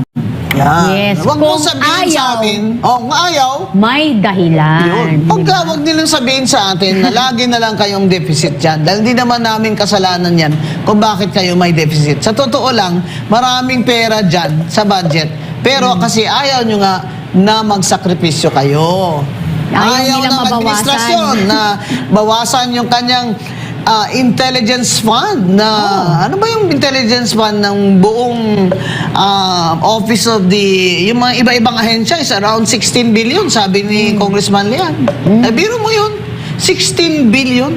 Eh, magkano ang subsidy na kailangan niya? Hindi ba? For this year, it's around estimated at 120 to 170. Sabihin mo na 130 billion. Oh. Pero BBM, kung bayaran mo na lang kaya, yung estate tax sa estate ng tatay mo na 203 billion ay sapat na ang ibaba mo na excise tax ng gasolina at zero VAT na at kayang-kaya na mag-carry na yan. Carry na yan ng inyong administrasyon. Kaya, pero ang sabi nila kasi itong Ilocano na ito makunat talaga. Totoo ba yan? Makunat po kaming mga Ilocano except sa aming mga girlfriend. Pero sa taong bayan, BBM, tratuin mo sila bilang asawa at kapamilya. Maging galante ka po sa kanila. Dahil mayaman na po ang inyong pamilya. Ang estate tax pa lamang na kailangan nyong bayaran, ibig sabihin napakalaki na po ang minana ninyong mga kayamanan na ninakaw ng iyong ama. Bakit kailangan mo bang magnakaw? Bakit pinapabayaan mo bang magnakaw ang iyong pinsan? Hindi ka naman ire-rescue niyan eh. Hindi po ba? Pag naging presidente, si Vice President Sara Duterte sa susunod, which is likely to happen, ano ang gagawin mo? Sa pamilya mo, BBM, malamang aalis kayo ng bansa tulad ng ginawa ng tatay mo. Dahil paghihigantihan kayo. Gusto ba namin na ma-ostracize kayo at matanggal kayo sa Pilipinas? Siyempre, love pa rin namin kayo. Gusto namin na maging maayos ang kalagayan nyo sa ating bansa, ang inyong kalusugan, at maging masaya ang pamilya ninyo. Kaya hindi po talagang maganda ang resentment, ang revenge. Sabi nga nila, if you take the path of revenge, prepare two coffins. Bossing, tama na po ang paghihiganti. Please. Tama. At saka, bakit ba siya maghihiganti? Ano bang ginawa nito ni VP Sara sa kanya na Naging kailangan presidente maghihiganti? Hindi, alam mo, Mama Bing, ito yung perfect example din. Pinag-usapan na natin to before, no? Na dati, naniniwala tayo na kapag ang isang politiko or na tatakbo ay mayaman, hindi na magnakaw. Iba pala ngayon. Kasi even ang mayayaman na ating secretary and everything, hindi tayo makaranas ng kaginhawaan na supposedly wala nang magnanakaw kasi mayaman na. Pero anong nangyayari sa atin ngayon? Lalong naghihirap. 3 taon diba? na pagnanakaw sa kaban ng bayan ay hindi po yan ordinaryong usapin. Kaya ito na magnify itong fuel crisis at gutom sa tao. Dahil sa 3 years na pangkaw-kaw nila sa kaban ng bayan at dumating itong crisis, ibig sabihin, naubos na nila. Correct. Flood control lang, 1.9 trillion. Exactly. From flood control, pinakita ng Panginoon, biglang nagbaha. Nag-declare siya, 5,500 flood control projects. Meron, proud na proud. Biglang the next day, nagbaha. Biglang ngayon, may nangyari ulit. Diba? Fuel crisis. And it's not going to stop, ha? It's not going to stop in the next 2 months. It looks like because Iran is not letting up. Hindi siya susuko. At lalong marami nang nadadamay ngayon. At ang mga Amerikano na nag-demonstrate sa Amerika na itigil ang digmaan, stop the war of the United States against Iran because sinasabi nila, this is not our war. It is Israel's war against Iran. At ngayon, yung Strait of Hormuz na yan, mga kababayan, may mga mines dyan nilagay ang Iran at kung sino lang ang dadaan na mga ships na may dalang fuel ay magbabayad pa ng equivalent ng $1 in Chinese yuan per barrel. Ngayon, pinagmamalaki naman ng BBM administration na sinabi ng ambassador ng Iran na pwede namang dumaan na ang vessels na may dalang fuel to the Philippines na walang naligtas sila. Ang tanong nga ng mga tao, meron ba tayong ganon? Kasi parang wala naman tayong... Hindi, Mama Bing, natatawa rin ako, no? Kasi kahapon ba yan, no? If I'm not mistaken, baka kahapon nga yung napanood ko na merong hearing sa Senado na nagtatanong ang mga senador na bakit kailangan pa natin magpaalam sa Amerika if bibili tayo ng fuel or ng krudo sa Russia na willing tayong tulungan at pagbentahan. Ngayong nasa gitna tayo ng crisis na ayaw nilang ang aminin. Diba? Sabi nila wala tayong crisis, kaya siya ididemanda raw pag may nagsabi na may oil crisis tayo or whatever, no? Pero kung wala ho tayong crisis, bakit ho linggo-linggo tumataas ang ating ang presyo ng krudo? So, di ba? Yun yung problema. Hindi na babalik sa normal ang presyo, mga kaibigan. Kaya si John Vic Remulla, Attorney Respicio, ay nanguhuli na lamang ng mga lalaking topless. Wala siyang inuhuling babae na topless. Mga lalaki lang. Dapat pala magtago ako at kasi mga biceps mo dyan, ha? Nakita dyan ng mga Narinig yun ba, Mama Bing, na nananawagan si Cavite Representative Kiko Barsaga nitong Martes na patalsikin si Pangulong Ferdinand Marcos Jr. at iginiit na ito ang nasa likod ng kanyang pagpapakulong. Kakabalik na lang doon, nanawagan na naman. Hindi pa tapos yung 60 days mo. Ito na naman. Talaga. Etong sinabi niya. Fight lang, Kiko. Fight lang. Sige. Alam niyo ba yung sinabi niya, Mama Bing? Pinakulong ako ni Marcos pero malaban pa rin ako. Ang dami na niyang ninakaw galing sa flood control. Masyado na niyang pinataas ang presyo ng gasolina. Kailangan na natin siyang tanggalin bilang presidente. Ani Barsaga sa isang social Pero media sumuko na siya sa police ba yun? Yes, sumuko si Barsaga naman po sa mga Sa otoridad libel. noong Monday po. Nang gabi matapos maglabas ng warrant of arrest laban sa kanya kaugnay ng kasong cyber libel. Nakapagpiyansa naman siya bandang alas 10:25 ng gabi. At agad ding nakalaya. Attorney Respicio, palagay mo sinadya niya yan na magpa-picture talaga siya dyan na naka-orange, sa may ganyan. Palagay mo. Nag-ready siya. Magkakilala Ang kayo. tawag ko dyan, dahil siya ay meow-meow, pussy pic. Dapat R18 yan, bawal yan ipakita. Pussy pic! At magaling yung Mama Bing, yung warrant of arrest niya sa Regional Trial Court Branch 147 ng Makati. Cyber libel complaints. Kasi natatandaan na gayet din sa cyber libel laban kay Barsaga. Sa kanya. Sino? Kilala mo ba?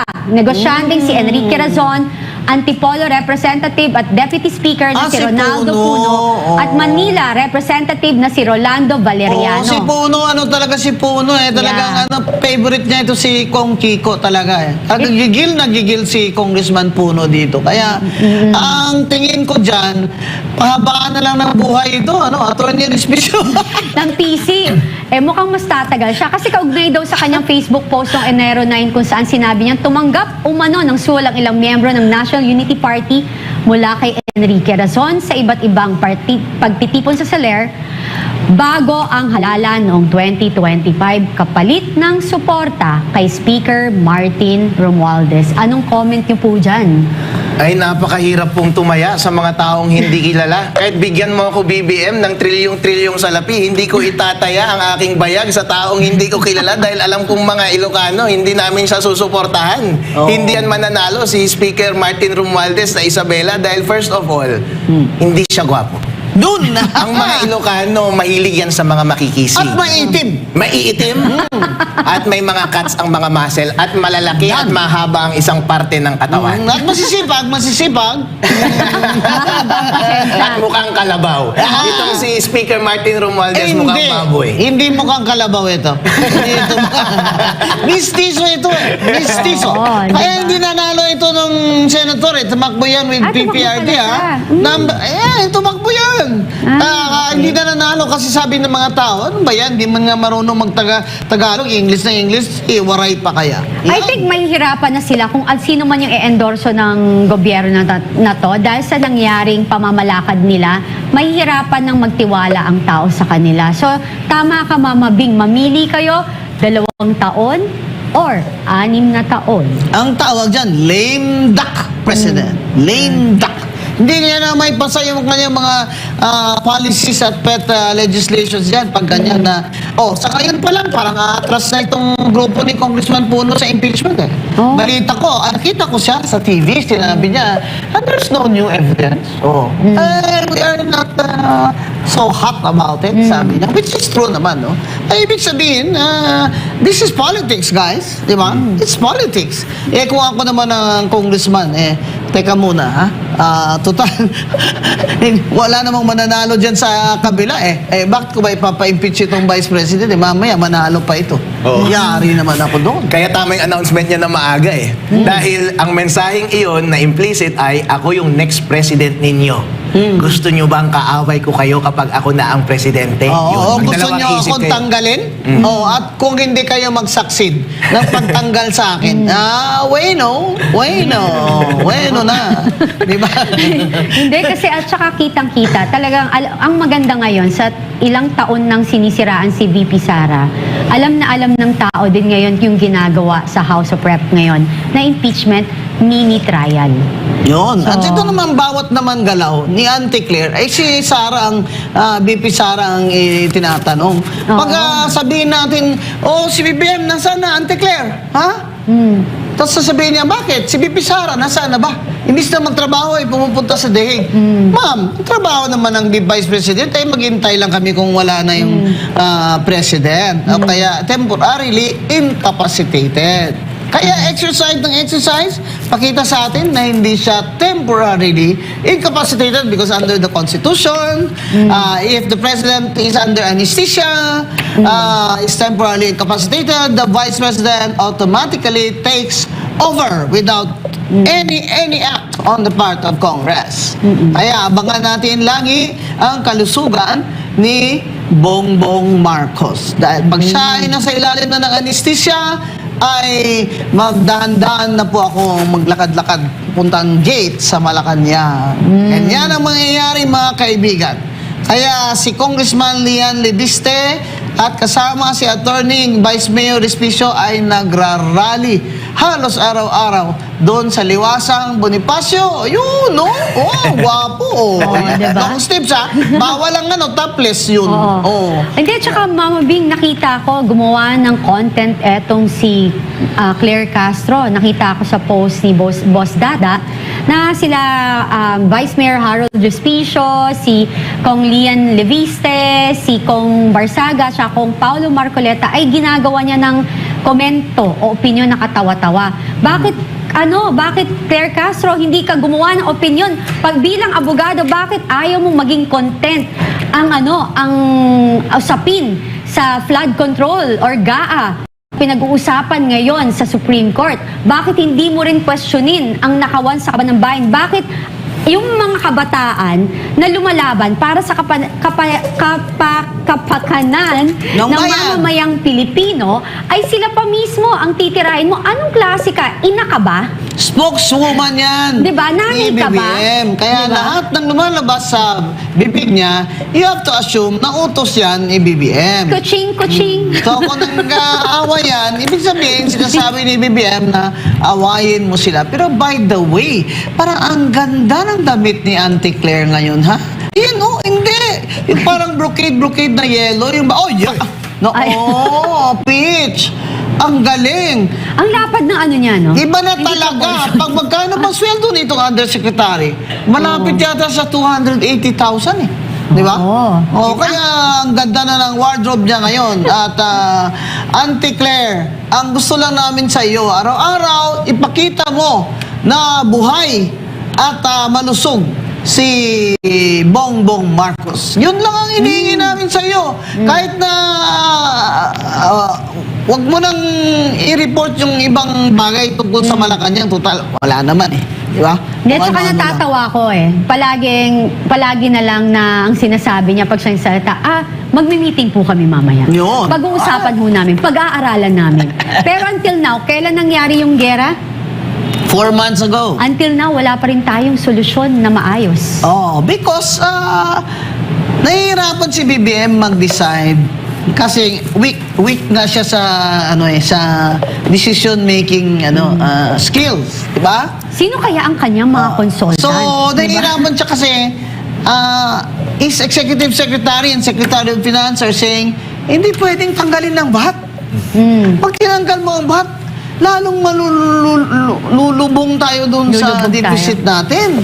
So, ito naman siya, parang, ano na lang ang gawin? Di mag-ayuda ka lang, sabi. So, ayan na, mag-ayuda ka ng 10,000 each. Paano po yung mga fisher folk, mangingisda po? Wala namang ayuda-ayuda. Dapat ibaba talaga ang presyo ng gasolina at diesel. Yung para lahat. Pangmatagalang makinabang, solusyon. Diba? Kaya, hindi na alam ni BBM kung anong gawin niya, kaya nagja-jumping jacks na lang po siya sa harap ng Malacanang. Di ba? Kasi napakahirap naman itong role ng presidente. Ayan, Naglalaro.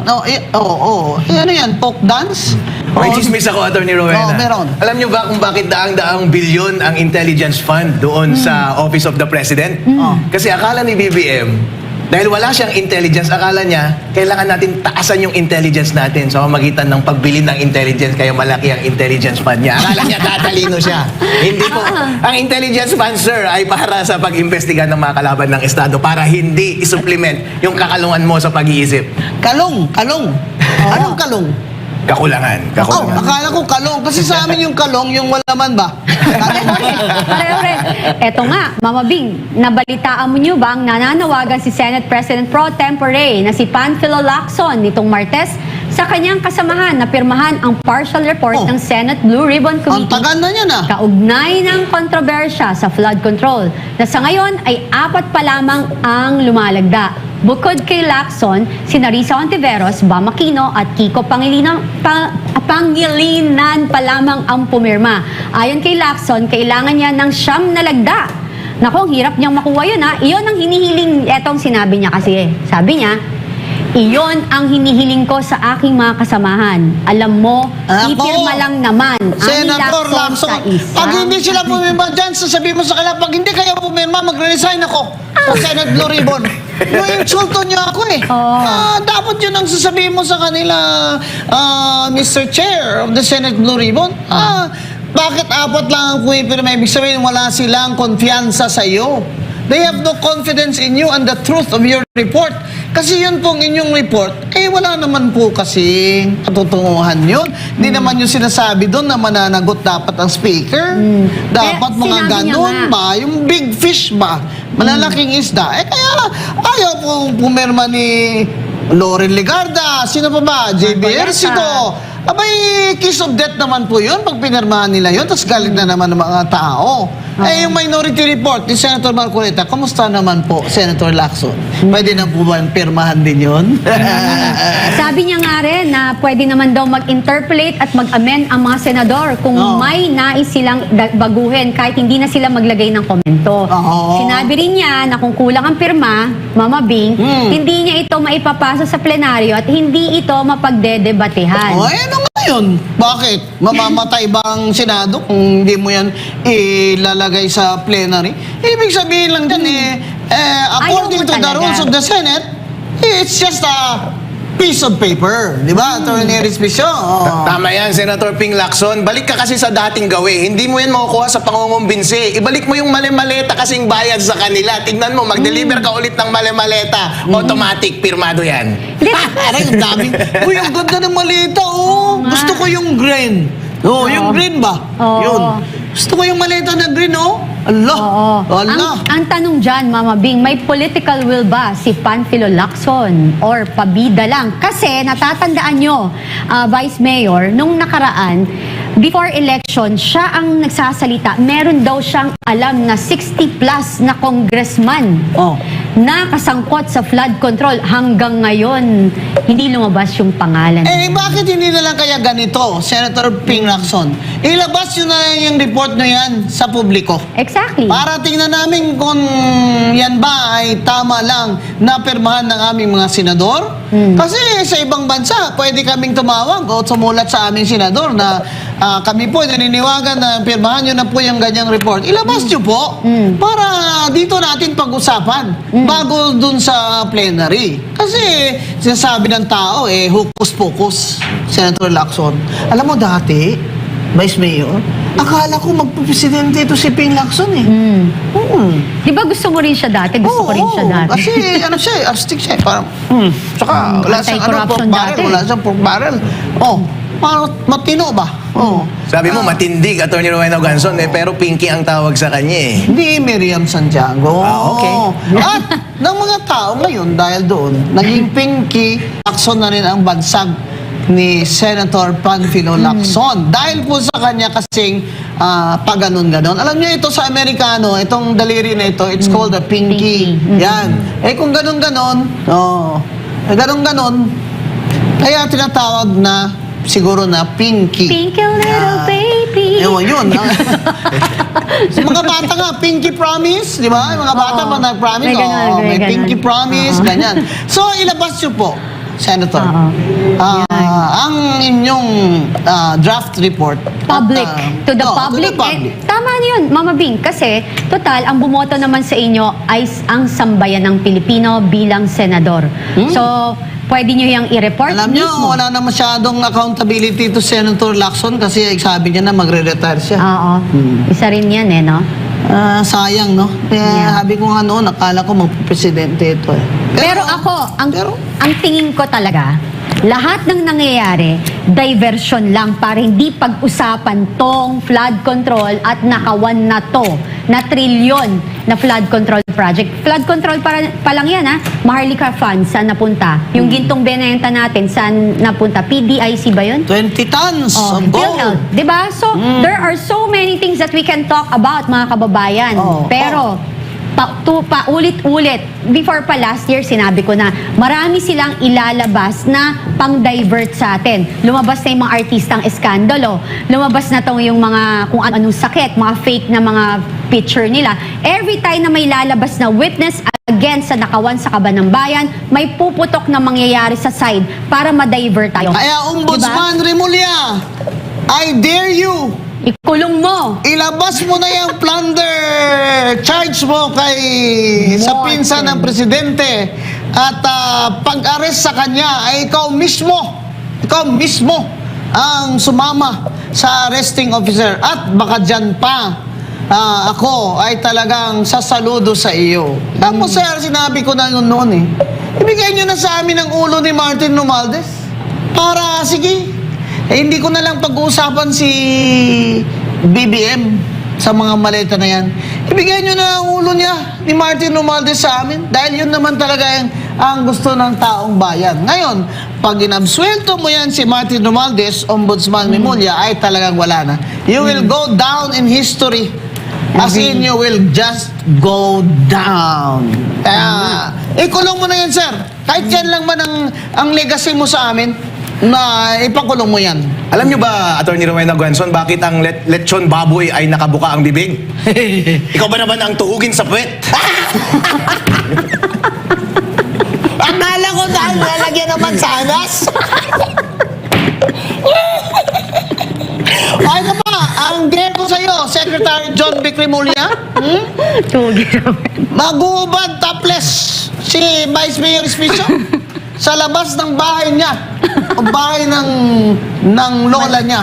At lola talaga. Lolas boy ito ipakulong mo siya. Yan. Para makita naman ng mga tao, maliban sa kanyang abs, pinakita mo na ang batas ng DILG ay walang pili. Konsihal, vice mayor, abogado o nagmimix lang ng simento sa harap ng bahay nyo ay huhulihin ka ni John Beck Remulla. Yeah. Kaso Mama Bing may problema. Kasi ang lola ko, lumaki ako sa lola din, di ba? Ang lolang Ilocana, hindi pwedeng apihin ang kanyang mga apo. Baka mabambo si John Vic Remulla. Hindi, dare lang natin sa kanya kasi alam nyo, itong yung ginawang ano ni John Beck, ano yan eh, that's anti-poor. Alam mo, nung araw may gusto pa sa isang eskwelahan sa State University na mag-dress code daw. May mga private school may dress code sila eh, no? Eh, kasi mayaman sila eh. Sa isang State University mag-dress code daw. Tumutol lang marami. Lalo na ako, tumutol din ako.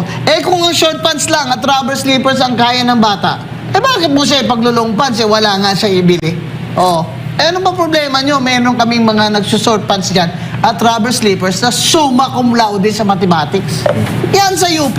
Kaya bawal po yan mga dress code. Pag sa labas ng bahay nyo, kailangan po ay nakabarong na kayo. Ganyan. Actually, that's anti-poor. Naniniwala ako dyan, Mama Bing. Kasi alam nyo, Attorney Harold, even yung helper ko dati na, kasi before medyo marami, di ba? So, ang hinihiling nila sa akin, may uniform sila na ako magpo-provide. Kasi yung nagtitipid sila, ay nilang lumuma yung damit nila. Yung ultimo pang araw-araw na damit. So, parang imagine this, or yung simpleng tao, na ganyan sila mag-isip. Di ba? Nakakaano Hindi kasi, kaya sila naguhubad. Dahil number one, magpapawis sila. Mainit. Wala po silang aircon.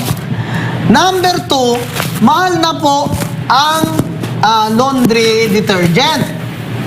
Kasi pag nagpawis ka na may t-shirt ka, siyempre lalaban mo na naman yun. Siyempre bibili ka na naman ng sabon at yung tubig.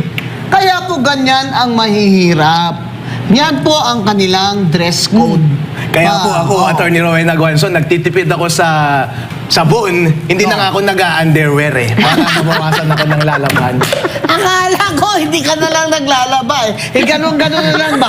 Halay-halay na lang. Kung sa Bisaya pa, pag masana ng pawis yung t-shirt, halay-halay na lang. Wala na tayong sabon. Kala ko sabihin ni Mama Bing, hanging-hanging na lang. Alam niyo, wala lang ginawang mabuti itong si Secretary John Vic eh. Ang hirap talaga. Gustong-gusto talaga kita ang ganda-ganda mong lalaki. Gusto kita tingnan. Hala, pumuti na ang buhok. Sabi ko nga, crushy ko siya. John Vic, crushy pa naman kita noon. Lalo na nung tumayo siya dun sa tangke. Kaso parang di ko type yung pansin. Incredible Hulk, ha? Yan, wala na. BBM, is this your candidate for 2028? Well, looks like he's aging very fast. Not a good sign at all. Itong ating bansa po, nagpapatawa na lang kami dito. Pero sa totoo lang, sumasakit po ang mga puso namin. Pag naalala namin kung gaano kahirap na po talaga ang buhay ng ating mga maralitang Pilipino. Kaya po, kung may kaya naman kayo, kung sakay kayo ng Grab, mag-tip kayo. Sa parlor, may kaya naman mag-tip kayo. At sa mga tagabuhat ng kung ano-ano dyan, basta mag-tip na lang kayo ng mag-tip.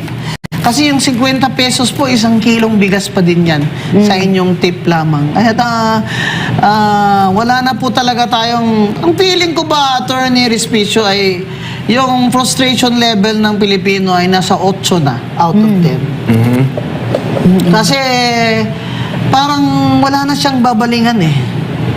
Kasi middle class, wala na mga ayuda. Yun namang maralita, ilan lang naman na may ayuda. Habang hindi binababa ang presyo ng langis, habang may excise tax at may VAT, talaga pong pahirapan na ito ang buhay ng Pilipino. Mama Bing, nag-grab din ako nung Sabado. Yung pumunta tayo dun sa rally, no? Tinry ko. Tama yung sinabi mo. Sabi nung ang nasakyan ko may edad na lalaki, ang inuuwi na lang niya 150 pesos. Yan sa 12 hours. Ang dami daw pong Grab driver na umatras na kasi nalulugi sila. Binigyan ko ng 1K. Maghahanap na. Sabi ko, at kuya, para sa kahit ilang araw man lang. Naghahanap na sila ng ibang trabaho, kaso wala rin naman trabaho. Diba? Exactly. Kasi yung mga factory, pag ganitong mataas po ang krudo, ay baka ho magsara ang mga factory. Diba? O pansamantala, magre-retrenchment, ganyan ho ang magiging problema natin. Kaya ang solusyon ng ating Bangko Sentral laban daw sa inflation ay itaas ang interest rate. Naku, pag tinaas mo naman ninyo interest rate, ay magkaka-recession naman. Dahil kukunti na naman ang pera. mag-circulate sa ating ekonomiya. Wala po yatang solusyon si BBM. Bakit hindi na lang kaya si BBM magpagamot muna? Yan ang sinasabi ni Manang Aimee niya eh. Dapat kalusugan mo muna, BBM, ang iyong unahin. Huwag kayong maniwala dyan kay Auntie Claire. Dahil hindi naman ninyo siya kadugo. Yun. Ang sinasabi ni Aimee, at andito ang proof ko, mga Ilocano na nagmamahal sa iyo, BBM. Pakinggan mo sila. Any parting words, Attorney Vice Mayor Respicio? Manong BBM, si kami nga kakabsat mo nga Ilocano ay atinda ka, Manong. Mahal na mahal ka namin. At gusto namin na ikaw ay maging successful at malusog. Araw-araw po gusto ka naming makitang nagja-jumping jacks at nagpo-push up at malusog na nagtatrabaho para sa wakas ay mapagtrabahuan mo na ang pag-unlad ng Pilipinas. Sa mga ginawa mong down payment kahapon ng performance mo, maliit na bagay lang yun. Pero kung aaraw-arawin mo po yan, nagpapakita ka sa taong bayan at meron kang ginagawang positibo araw-araw, uunlad po ang Pilipinas. At ang pangalawang hinihiling po namin sa inyo, si Manang namin, si Sara Duterte, huwag mo na siyang awayin, please. Tama na po. Siya po ang susunod na presidente ng Pilipinas. Hindi po maganda na hati-hatiin natin ang sentimiento ng ating bansa. Ang buong Pilipinas po, kasama ng mga Ilocano, lahat ng nasa Northern Luzon, Solid North, mahal po namin kayo, pero mahal rin namin si VP Sara Duterte at gusto namin siyang maging presidente ng Pilipinas. Very well said. Kati? Sa totoo lang, dito ang usaping walang kinakatakutan. Walang paligoy-ligoy. Sa totoo lang. Maraming salamat!